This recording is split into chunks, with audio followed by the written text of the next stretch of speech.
warahmatullahi wabarakatuh. Kami mahasiswa jurusan Hukum Tata Negara Siasah Fakultas Syariah UIN Mahmud Yunus Batu Sangkar.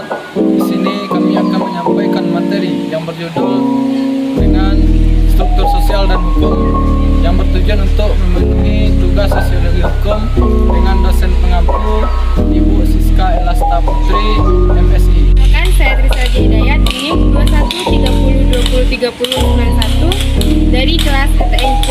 Saya Syukur Ramadan, NIM 2130203088 dari lokal HTN Upansi. Selamat menyaksikan. Saya akan membacakan materi tentang kaidah-kaidah sosial dan interaksi manusia diatur oleh berbagai macam kaidah atau norma yang ada di dalam sebuah masyarakat. Di dalam hukum terdapat istilah desain dan desdesain. Desain diartikan sebagai kaidah hukum yang menggambarkan kondisi ideal yang diharapkan. Sedangkan desdesain diartikan sebagai realita yang terjadi di dalam masyarakat. Jadi, realitanya yang terjadi di dalam masyarakat itu desdesain tidak sejalan dengan desdesain. Hal ini terjadi karena adanya penafsiran yang berbeda terhadap kaidah hukum. Kaidah hukum adalah peraturan yang dibuat atau yang dipositifkan oleh para penguasa yang bersifat mengikat dan berlaku dapat dipaksakan sehingga kaidah hukum tersebut dapat dipertahankan. Terdapat berbagai kaidah sosial dan hukum yang berkembang di dalam masyarakat. Adapun kaidah yang maksud adalah sebagai berikut. Yang pertama adalah kaidah kesusilaan. Kaidah kesusilaan berhubungan dengan manusia sebagai seorang individu karena menyangkut kehidupan pribadi manusia.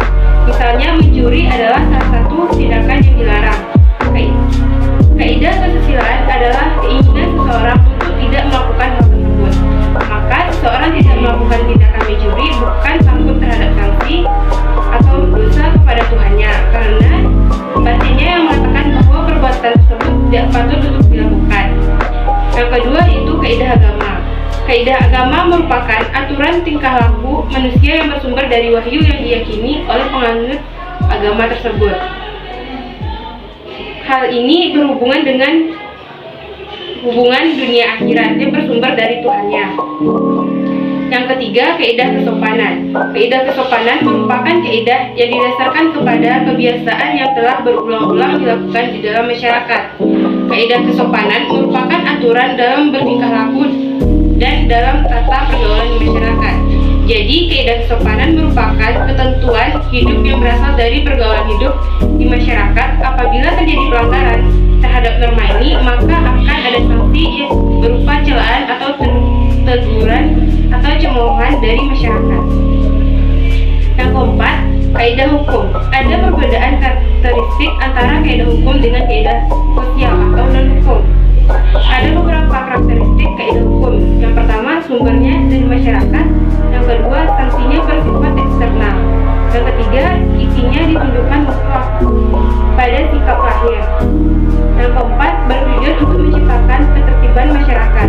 Yang kelima, daya kerjanya mengharmonisasikan hak dan kewajiban. Dan selanjutnya itu lembaga sosial. Berbagai kebutuhan hidup manusia menimbulkan lembaga kemasyarakatan.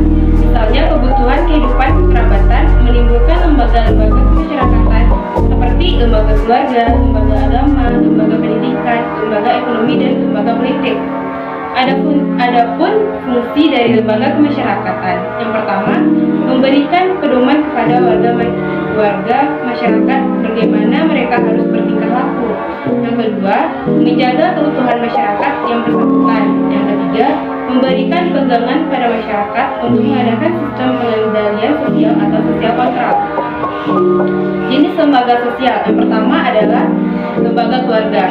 Keluarga adalah unit terkecil di masyarakat yang terdiri dari ayah, ibu, dan anak. Dari keluarga melahirkan individu dengan berbagai bentuk kepribadian dalam masyarakat. Fungsi lembaga keluarga adalah yang pertama reproduksi, yang kedua proteksi, yang ketiga ekonomi, yang keempat fungsi sosialisasi, yang keempat fungsi efeksi, yang keenam fungsi pengawasan sosial, yang ketujuh fungsi pemberitahuan masyarakat.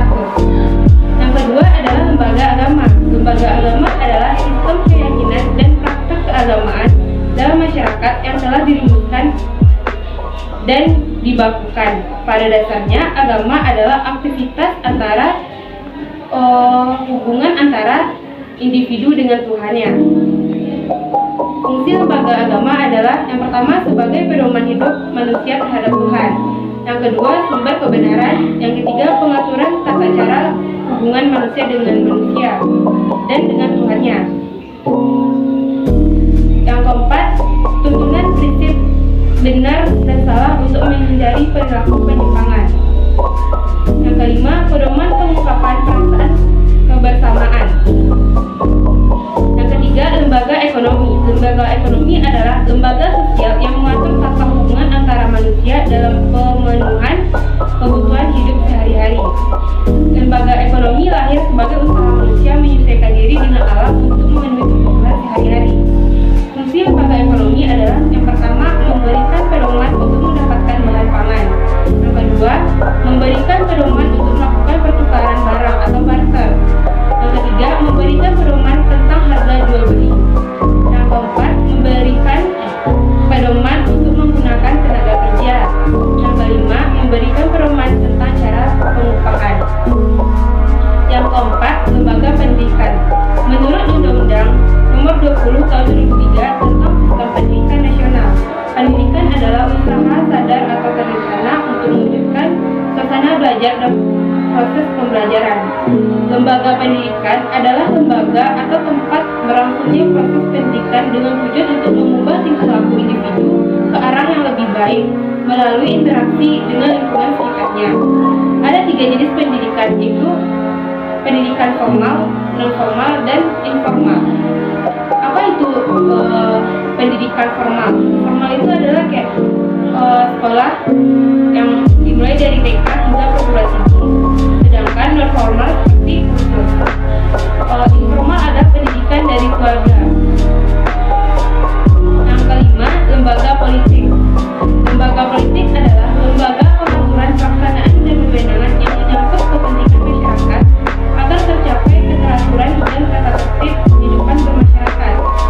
Lembaga politik adalah keseluruhan tata nilai dan norma terkait dengan kekuasaan. Fungsi lembaga politik adalah memelihara ketertiban dalam negeri. Yang kedua, mengusahakan kesejahteraan umum. Contoh lembaga politik di Indonesia adalah yang pertama MPR, yang kedua wakil presiden dan wakil presiden, yang ketiga DPR, DPD, dan seterusnya. Materi selanjutnya yaitu kelompok sosial dan hukum. Manusia adalah makhluk sosial sehingga tidak bisa melepaskan diri dari interaksinya dengan manusia lain. Walaupun manusia dilahirkan seorang diri, namun dia mempunyai naluri untuk selalu hidup dengan orang lain yang dinamakan dengan gregarious. Dalam hubungan antara manusia dengan manusia lain, yang penting adalah reaksi yang timbul sebagai akibat hubungan tadi. Reaksi tersebutlah yang menyebabkan tindakan seorang menjadi semakin luas. Hal ini terutama disebabkan karena keinginan untuk menjadi satu dengan manusia lain yang berada di sekelilingnya, yaitu masyarakat, dan keinginan untuk menyampaikan satu dengan alam sekelilingnya. Kemudian adapun ciri-ciri dari kelompok sosial adalah yang pertama yaitunya ada kesadaran setiap anggota kelompok bahwa dia merupakan bagian dari kelompok. Yang kedua, adanya hubungan timbal balik antara anggota. Kemudian yang ketiga, adanya satu atau beberapa faktor yang sama, kepentingan yang sama, tujuan yang sama, ideologi politik yang sama, dan sebagainya oleh para anggota kelompok sehingga hubungan antara mereka bertambah erat. Kemudian yang keempat, adanya struktur kelompok. Yang terakhirnya yaitu ada perangkat kaidah. Kemudian materi yang terakhir yaitu kekuasaan dan hukum. Kekuasaan tanpa hukum adalah angan-angan. Kekuasaan tanpa hukum adalah kezaliman. Dalam penerapannya, hukum memerlukan kekuasaan. Kekuasaan akan memberikan kekuatan pada penegak hukum untuk menjalankan fungsi hukum dengan baik. Kekuasaan itu sangat diperlukan karena hukum bersifat memaksa. Tanpa kekuasaan, pelaksanaan hukum akan mengalami banyak hambatan. semakin tertib dan teratur satu masyarakat, makin berkurang kebutuhan dukungan kekuasaan. Masyarakat tipe ini disebut dengan memiliki kesadaran hukum yang tinggi. Di samping memerlukan kekuasaan, hukum juga merupakan sumber kekuasaan. Hukum menyalurkan dan memberikan kekuasaan pada orang-orang. Sebaliknya, hukum juga berfungsi dalam memberikan batasan kekuasaan.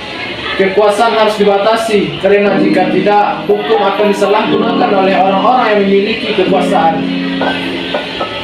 dan memihak kepentingan kelompok tertentu. Menurut Sukanto, para pembentuk, penegak maupun pelaksana hukum adalah para warga masyarakat yang mempunyai kedudukan yang mengandung unsur kekuasaan, tetapi mereka tidak menggunakan kekuasaannya sewenang-wenang karena ada pembatasan tentang peranannya yang ditentukan oleh cita-cita keadilan masyarakat.